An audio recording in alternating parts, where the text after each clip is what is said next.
উনি সফরে বেরিয়েছেন হাদিস কালেকশনের জন্য। প্রচন্ড শীতের রাত, উনি মাগরিবের নামাজ, এশারের নামাজ পড়ে একটা মসজিদে শুয়ে পড়লেন, আর শুয়ে শুয়ে হাদিস পড়তেছেন। কি পড়তেছেন? কথা বলেন। আর মনে মনে ভাবলেন রাতটা মসজিদে কাটায় দেই, ফজরের নামাজ পড়ে আবার বেরোবো। কিন্তু দারোয়ান এসে বলে মসজিদে থাকতে পারবেন না, ওঠেন। দারোয়ান আছে না, কথা কন। আহমদ ইবনে হাম্বল বললেন আমি শুধু রাতটা থাকতে চাই, আমি তো ফজরেরও মুসল্লি, ফজর নামাজ পড়বো তো এই মসজিদে, আমার থাকতে দাও। দারোয়ান তো দেয় না, কেন? মসজিদে থাকার জায়গা না, যান মিয়া। উনি যে আহমদ ইবনে হাম্বল এটা চিনে নাই, থাকতে দেয় না। কি করবে এখন? উনি কাঁথা গুছিয়ে হাদিসের কিতাব নিয়ে কাঁধের মধ্যে ব্যাগ নিয়ে মসজিদ থেকে বেরোয় গেলেন। কি আর করবেন, প্রচন্ড শীত, আর কাঁপতেছেন, বুড়ো মানুষ। পথিমধ্যে দেখলেন বাজার, বাজার একজন খাব্বাজ, শাবকুন খাব্বাজ, যুবক রুটি বিক্রেতা। সে রুটি বিক্রি করে, চুলার মধ্যে রুটি সেকে। সে যে সালাম দিল আসসালামু আলাইকুম, যুবক বলে ওয়ালাইকুম আসসালাম। আহমদ ইবনে হাম্বল বলে যুবক আমার যাওয়ার জায়গা নেই, সফরে বেরিয়েছি, খুব শীতে কষ্ট পাচ্ছি, রাতে যদি তোমার এই চুলা থেকে একটু আগুন পোহাই কোনো সমস্যা? যুবক বলে না না সমস্যা না, আহলান ওয়া সাহলান, খোশ আমদেদ, আসেন আসেন, আপনি আগুন পোহাইলে আমার সমস্যা কি? সুবহানাল্লাহ পড়েন। আল্লাহ শুকরিয়া করে উনি বসলেন আর আগুন পোহাচ্ছেন। আর খেয়াল করলেন যুবক রুটি বানায় আর পরে আস্তাগফিরুল্লাহ, রুটির দলা বানায় পরে আস্তাগফিরুল্লাহ, খামির বানায় আর পরে আস্তাগফিরুল্লাহ, রুটি নিয়ে উনুনের ভিতরে চুলার ভিতরে সেকা দেয় আর পরে আস্তাগফিরুল্লাহ। দোকানদারের কাছে কেউ আসলেই সে রুটি দেয় আর পরে আস্তাগফিরুল্লাহ। ক্রেতার কাছ থেকে টাকা নিয়ে ক্যাশ বক্সে রাখে আর কি পড়ে? আবার রুটি বানানো শুরু করে আর কি পড়ে? খালি এইটাই পড়তেছে। ইমাম আহমদ ইবনে হাম্বল তো অবাক, কিরে এটা আবার কেমন যুবক, খালি আস্তাগফিরুল্লাহ। উনি প্রশ্ন করলেন যুবক ঘটনা কি? আসার পর থেকেই তোমার দেখতেছি তুমি রুটি বানাও, রুটি বিক্রি করো আর পড়ো আস্তাগফিরুল্লাহ, মালাকা ইয়া শাবাব। যুবক বলে আস্তাগফিরুল্লাহ আমার সবচেয়ে বেশি পছন্দের আমল, আমি সব সময় আঠার মতে ইস্তেগফারের সাথে লেগে থাকি আর সব সময় পড়তে থাকি আস্তাগফিরুল্লাহ, আর এর বদৌলতে আল্লাহ আমারে মুস্তাজাবুদ দাওয়া বানিয়ে দিয়েছে। আহমদ ইবনে হাম্বল তো অবাক, আনতা মুস্তাজাবুদ দাওয়া, তুমি মুস্তাজাবুদ দাওয়া, রুটিওয়ালা। আমি এত বছর হাদিস পড়াই, আমিও তো মুস্তাজাবুদ দাওয়া না, আর তুমি রুটি বেচো বাজারে, তুমি মুস্তাজাবুদ দাওয়া, তুমি দোয়া করলে সব কবুল হয়ে যায়। যুবক বলে না আনা মুস্তাজাবুদ দাওয়া, আমি আমার জীবনে যত দোয়া করেছি কবুল করে নিয়েছে কে? সব দোয়া কবুল করে নিয়েছে আল্লাহ, একটা দোয়া ছাড়া। কয়টা? আহমদ ইবনে হাম্বলের কৌতূহল, কিউরিসিটি আরো বেড়ে গেল। কি? সব দোয়া কবুল হয়েছে, একটা দোয়া ছাড়া। মাযালিকা দোয়া ইয়া শাব, কি সেই দোয়া? যুবক এবার বলতে শুরু করলো আমার জীবনে যে দোয়াটা আল্লাহ কবুল করে নাই সেটা হচ্ছে আমি আল্লাহর কাছে অনেক চেয়েছি, অনেক দোয়া করেছি যে আল্লাহ শুনেছি এই জামানার সবচেয়ে বড় মুহাদ্দিস, তার নাম নাকি ইমাম আহমদ ইবনে হাম্বল।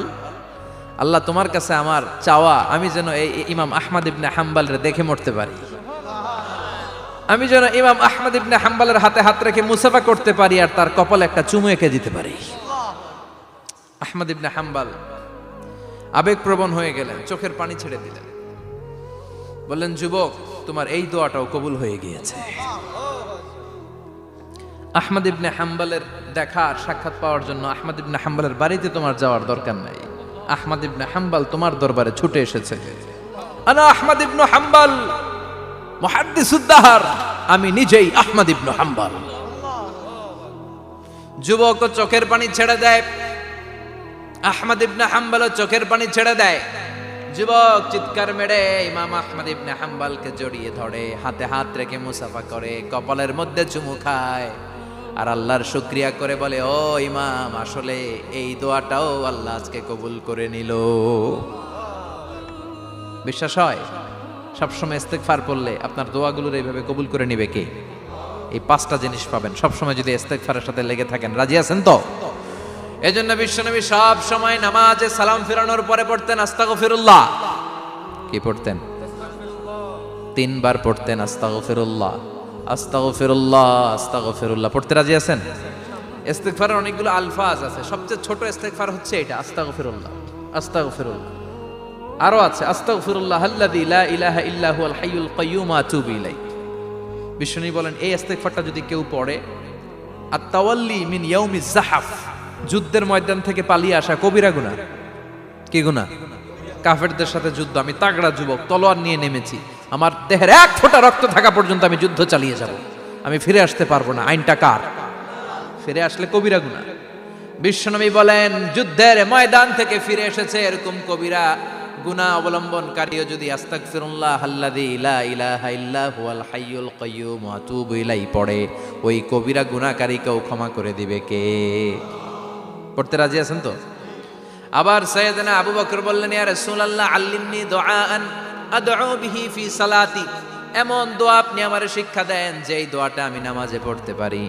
বিশ্বনবী বললেন, পড়ো আল্লাহুম্মা ইন্নী যালামতু নাফসি যুলমান কাসীরান ওয়া লা ইয়াগফিরুয যুনুবা ইল্লা আনতা ফাগফিরলি মাগফিরাতাম মিন ইনদিক ইন্নাকা আনতাল গফুরুর রহিম। সুবহানাল্লাহ পড়েন। এটাও ইস্তেগফার। আমরা এটার বলি দোয়া মাসুরা, সালাম ফেরানোর আগে পড়ি না? যেখানেই ক্ষমা চাওয়ার কথা আছে ওইটারই কি বলে? ইস্তেগফার। আল্লাহুম্মা ইন্নী যালামতু নাফসি, আল্লাহ জুলুম করেছি, যুলমান কাসীরা, অনেক জুলুম, ওয়ালা ইয়াগফিরুয যুনুবা ইল্লা আনতা, তুমি ছাড়া এই গুনাহ ক্ষমা করার তো কেউ নাই। ফাগফিরলি মাগফিরাতাম মিন ইনদিক, তোমার দয়ায় আমারে ক্ষমা করে দাও। ইন্নাকা আনতাল গফুরুর রহিম, তুমি হলা ক্ষমাশীল। ঠিক কি না? এটাও ইস্তেগফার, এটাও পড়বেন। আর এই সব ইস্তেগফারের শ্রেষ্ঠ ইস্তেগফারের নাম সাইয়্যিদুল ইস্তেগফার। যত ইস্তেগফার হতে পারে এর মধ্যে সবচেয়ে শ্রেষ্ঠতম ইস্তেগফার নাম কি? কথা কন। বুখারীর বর্ণনা, শাদ্দাদ ইবনে আউস রাদিয়াল্লাহু তাআলা আনহু বর্ণনা করেন, এই সাইয়্যিদুল ইস্তেগফার দিনের বেলা যে পড়বে ওই দিনে মারা গেলে সে জান্নাতি। এই সাইয়্যিদুল ইস্তেগফার রাতের বেলা যে পড়বে ওই রাতে যদি ইন্তেকাল হয় ওই লোকটা জান্নাতি। মুখস্থ আছে না? কার কার মুখস্থ হাত তুলেন। মাশাআল্লাহ, তাবারাকাল্লাহ, মাশাআল্লাহ, মাশাআল্লাহ।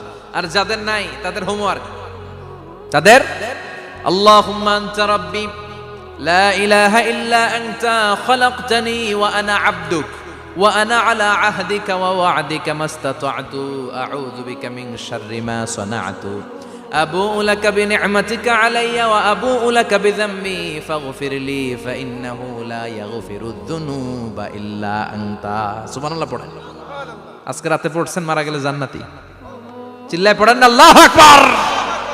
এজন্য বিশ্বনবী বলেন আমার আগের গুনাহ মাফ, পরের গুনাহ মাফ, তারপরেও প্রতিদিন আমি 70 বার তওবা ইস্তেগফার পড়ি। আজকে থেকে পড়তে রাজি আছেন তো? বেশি বেশি ইস্তেগফার পড়া যাবে না? একটু প্রাণ খুলে দিল খুলে আওয়াজ করে পড়েন তো আস্তাগফিরুল্লাহ। আর জোরে পড়েন আস্তাগফিরুল্লাহ। আবার সবাই পড়েন আস্তাগফিরুল্লাহ। সব সময় তওবা ইস্তেগফার যারা পড়ে তাদেরকে পছন্দ করে কে? সব সময় জিকির করে করে জিহ্বাটারে যারা ভিজিয়ে রাখে তাদেরকেও পছন্দ করে কে? আল্লাহ বলেন ওয়াজকুর রাব্বাকা ফি নাফসিকা তাদাররুআন ওয়া খীফাতান ওয়া দুনাল জাহরি মিনাল কওলি বিল গুদুবি ওয়াল আসাল ওয়া লা তাকুম মিনাল গাফিলিন। সুবহানাল্লাহ পড়ে। আল্লাহ বলেন ওয়াজকুর রাব্বাকা ফি নাফসিক, আল্লাহরে মনে মনে ডাকো। তাদাররুআন ওয়া খীফা, আল্লাহর জিকির করতে আল্লাহ বলেছেন ফি নাফসিক। বুঝতেছেন না অর্থ? ফি নাফসিকা, মনে মনে আল্লাহর জিকিরটা করো। তাদাররুআন ওয়া খীফা, তাদাররুআন মানে বিনয়ের সাথে, with full of humility, submission and humbleness, বিনয়ের সাথে আল্লাহরে ডাকো। ওয়া খীফা, গোপনে গোপনে ডাকো। দুনাল জাহারি মিনাল কওল, চিৎকার চেঁচামেচি করে ডেকো না। কার কথা? আওয়াজ করে জিকির করো না। এই যে আমরা মাহফিলে লা ইলাহা ইল্লাল্লাহর জিকির করে, এটা তালিমান। উদ্দেশ্য কি? তালিমের জন্য আওয়াজ করে জিকির জায়েজ আছে, কিন্তু ব্যক্তিগত জিকিরের যে ইবাদতটা এটা আস্তে আস্তে হইতে হবে, এটা ভদ্রভাবে হতে হবে, চিল্লাচিল্লি করে নয়। আবার তালিমের জিকির ওইটাও ভদ্রভাবে। ইন্নাল্লাহা জামিল ইউহিব্বুল জামাল, আমার আল্লাহ সুন্দর, আমার আল্লাহর জিকিরের মধ্যেও সৌন্দর্য আছে না নাই? কিন্তু এদেশে জিকিরের ভেতরে লাফালাফি আছে না নাই? বেশি না কম? কি বসেন বসেন, হ্যাঁ বসে যান তো, অনেক ধরনের আছে জিকির। হ্যাঁ বসেন বসেন, বসে যান। হ্যাঁ হাইবার আলী, এটা কি আবার জালালি? তো এই যে ইন্নাল্লাহা জামিল ইউহিব্বুল জামাল, আমার আল্লাহ সুন্দর, আমার আল্লাহর জিকিরের মধ্যেও সৌন্দর্য আছে না নাই? তালিমের উদ্দেশ্যে সবাই মিলে জিকির করা যায়, কিন্তু চিল্লাফাল্লা করা যাবে না, লাফালাফি করা যাবে না, মাথা ডানে বায়ে ঝোলানো যাবে না, ঠিক কি না? কিন্তু লাফালাফির জিকির আছে না নাই? লাফাইতে লাফাইতে, হ্যাঁ, গাছের আগায় বাঁশের আগায়, আবার যিনি জিকির পরিচালনা করে ওনার কান্দে যাই ওঠে, আছে না নাই? বিশ্বনবী সাহাবাদের নিয়ে জিকির করছেন, সাহাবারা লাফাতে লাফাতে খেজুর গাছের আগায়, হাদিসে আছে না এটা? বিশ্বনবী সাহাবাদেরকে নিয়ে জিকির করছেন, লাফাতে লাফাতে আবু বকর বিশ্বনবীর কান্দের উপরে, আছে হাদিসে আছে। এটা জিকির নয়। কি সুন্দর দেখেন, ইসলাম বুঝা কত সহজ। ওয়াজকুর রাব্বাকা ফি নাফসিকা তাদাররুআ ওয়া খাইফা, গোপনে জিকির করো, ভদ্রতার সাথে বিনয়ের সাথে জিকির করো। ওয়ালা তাকুম মিনাল গাফিলিন দুনাল জাহারি মিনাল কওল, চিৎকার চেঁচামেচি করে জিকির করো না। যারা চিকফাল দিয়ে হই হই হই হই করে, আছে না? হই হই হই হই হই হইয়ের ভিতরে আল্লাহর নাম আছে, হ্যাঁ? এই যে হুই হাই হুই হাই এই স্টাইলের যে জিকির, এটার ভিতরে আমার আল্লাহর নাম আছে? আল্লাহর নাম যদি না থাকে ওইটা জিকির হবে? কথা বলেন। বিষ্ণু বললেন, খবরদার, চিৎকার চেঁচামেচি করে লাফালাফি করে যারা জিকির করে এরা মনে করে আল্লাহ কানে শোনে না। কথা বলেন। আপনি গোপনেও আল্লাহর ডাকলে আপনার ডাকে সাড়া দিবে কে? এজন্য রাব্বুল আলামিন বলেন, ফাযকুরুনি আযকুরকুম ওয়াশকুরুলি ওয়ালা তাকফুরুন। বান্দা আমার জিকির তোমরা করো, আমিও তোমাদের জিকির করব, ঠিক কি না? আমরা যদি আল্লাহর জিকির করি আমাদেরও জিকির করে কে? সুবহানাল্লাহ কইবেন না? আমরা আল্লাহর জিকির করে, আল্লাহ নাকি আমাদের জিকির করে, জানো তো না কথা এটা? আবার হাদিসে কুদসিতে আল্লাহ বলেন, ফাইন যাকারানি ফি নাফসি যাকারতুহু ফি নাফসি। আমার বান্দা যদি একা একা আমার জিকির করে, আমি আমার বান্দার একা একা স্মরণ করি। ওয়া ইন যাকারানি ফি মালাইন যাকারতুহু ফি মালাইন খায়রিম মিনহু। এরকম মহা সম্মেলন করে যদি কেউ আমি আল্লাহর জিকির করে, আমি এর চেয়েও বড় মহা সম্মেলন ফেরেশতাদেরকে নিয়ে করে আমার বান্দারে স্মরণ করি। ওয়া ইন তাকাররাবা ইলাইয়া শিবরান তাকাররাবতু ইলাইহি যিরাআন। আমার বান্দা যদি আমার দিকে এক বিঘত আসতে চায়, আমি আমার বান্দার দিকে এক হাত এগিয়ে যাই। আমার বান্দা যদি আমার দিকে এক হাত আসতে চায়, আমি আমার বান্দার দিকে দুই হাত যাই। ওয়া ইন আতানি ইয়ামশি আতাইতুহু হারওয়ালা। আমার বান্দা যদি আমার দিকে হেঁটে হেঁটে আসতে চায়, আমি আমার বান্দার দিকে দৌড়ে দৌড়ে যাই। সুবহানাল্লাহ পড়েন। এজন্য বিশ্বনবী বলেন, লা ইয়াজালু লিসানুকা রাতবাম মিন যিকরিল্লাহ। আল্লাহর জিকির দিয়ে জিহ্বাটারে ভিজিয়ে রাখবা। কার কথা? চিল্লায় বলেন, কার কথা? সবসময় আল্লাহর জিকির করতে রাজি আছেন তো? সবচেয়ে শ্রেষ্ঠ জিকির বিশ্বনবী বললেন, আফদালু যিকরি লা ইলাহা লা ইলাহা লা ইলাহা ইল্লাল্লাহু মুহাম্মাদুর রাসূলুল্লাহ সাল্লাল্লাহু। সবচাইতে শ্রেষ্ঠ জিকির লা ইলাহা, এর চেয়ে শ্রেষ্ঠ জিকির আছে? কথা বলেন। বিশ্বনবী বললেন, মান ক্বালা লা ইলাহা ইল্লাল্লাহ সিদকান মিন কলবিহি, একনিষ্ঠতার সাথে অন্তর থেকে কেউ যদি জীবনে একবার বলে লা ইলাহা ইল্লাল্লাহ, দাখালাল জান্নাহ। তার যদি পাপ থাকে, অন্যায় থাকে, ওই পাপ আর অন্যায়ের শাস্তিগুলার পরে কোনো না কোনো দিন আমার ওই বান্দা জান্নাতে ঢুকবে। একবার যদি খালিসান মিন কলবিহি সে পড়ে লা ইলাহা ইল্লাল্লাহ, তার জন্য জান্নাতকে অবধারিত করে দিয়েছে কে? আবার এটার নাম আল্লাহ দিয়েছে কালিমায়ে। কথা বলেন। দরাবাল্লাহু মাসালান কালিমাতান তাইয়িবাতান কাশাজারাতিন তাইয়িবাতিন আসলুহা সাবিতুন ওয়া ফারউহা ফিস সামা। সুবহানাল্লাহ। পবিত্র বাণী এটা কালিমায়ে তাইয়িবা। আবু সাঈদ আল খুদরি থেকে বর্ণিত, মুস্তাদরেকে হাকিম আর সহিহ ইবনে হিব্বানে এসেছে। বিশ্বনবী বলেন, মুসা আলাইহিস সালাম আল্লাহর একবার প্রশ্ন করলেন, ইয়া রাব আল্লিমনি দুআআন আদউ বিহি। আপনি আমার এমন একটা জিকির শিক্ষা দেন যে জিকির দিয়ে আমি শুধু আপনার জিকির করব, কেউ এই জিকির করতে পারবে না। এই জিকির জানবো শুধু আমি, আর জানবেন। কথা কোন? প্রশ্ন করছে কে? হ্যাঁ, কাকে করেছে? আল্লাহ এমন একটা জিকির শিখান যেই জিকির কেউ জানে না, আমি জানবো, আর ওই জিকির দিয়ে প্রাণ ভরে আপনারে ডাকবো। আল্লাহ বললেন, মুসা পড়ো লা ইলাহা লা ইলাহা ইল্লাল্লাহু মুহাম্মাদুর রাসূলুল্লাহ। মুসা আলাইহিস সালাম বললেন, আল্লাহ চাইলাম কি, কইলেন কি? লা ইলাহা তো জাতীয় জিকির, এটা তো আন্তর্জাতিক জিকির, এটা জানে না এমন কেউ নাই। এমনকি হিন্দু ভাইরাও জানে। কথা কন। আল্লাহ আমি তো চাইছিলাম এক্সক্লুসিভ, আমার জন্য স্পেশাল, এর চেয়ে সুন্দর আর কেউ জানবে না, এত সুন্দর একটা জিকির আপনি দিবেন, এটা আমি ডাকবো আপনারে আর আপনি শুনবেন। আল্লাহ বললেন, মুসা এর চেয়ে দামি আমার কাছে না। লাউ তাদউ লা ইলাহা ইল্লাল্লাহ ফি কাফা, লা ইলাহা রে যদি মুসা এক পাল্লায় রেখে দাও, ওয়াস সামাওয়াতু সাবউ ওয়াল আরদিন, সাত আকাশ সাত জমিন যদি আরেক পাল্লায় রেখে দাও, লা ইলাহা এক পাল্লায়, সাত আকাশ সাত জমিন আরেক পাল্লায় ওজন যদি দাও, লা রাজাহাত কাফাতু লা ইলাহা ইল্লাল্লাহ, মুসা দেখবা মুহূর্তের মধ্যে লা ইলাহা ইল্লাল্লাহর পাল্লা ভারী হয়ে গেছে।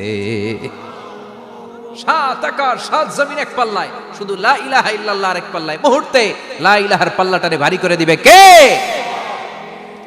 এটা বিপ্লবী বাণী। আমরা এটার ভিক্ষার মধ্যে লাগাইছি। এখন ভিক্ষা করার সময় লা ইলাহা আছে না নাই? একটা টাকা দিয়া যান, আমি গরিব ইনসান আর সমান, একটা টাকা দিয়া যান, আমি গরিব ইনসান, আছে না নাই? জুমার নামাজের সময় ভিক্ষা করে, একটা টাকা দিয়া যান, আর লা ইলাহার জিকির লগে, আছে না নাই? এটা আমরা ভিক্ষার জিকির বানাইছি। এটা তো বিপ্লবী বাণী। এই বাণীর পক্ষে যারা, তারা ন্যায় আর সত্যের পক্ষে চিল্লায় বলেন ঠিক কিনা? এই বাণীতে যারা বিশ্বাস করে, তারা এক আল্লাহর সামনে মাথা নত করে দেয়।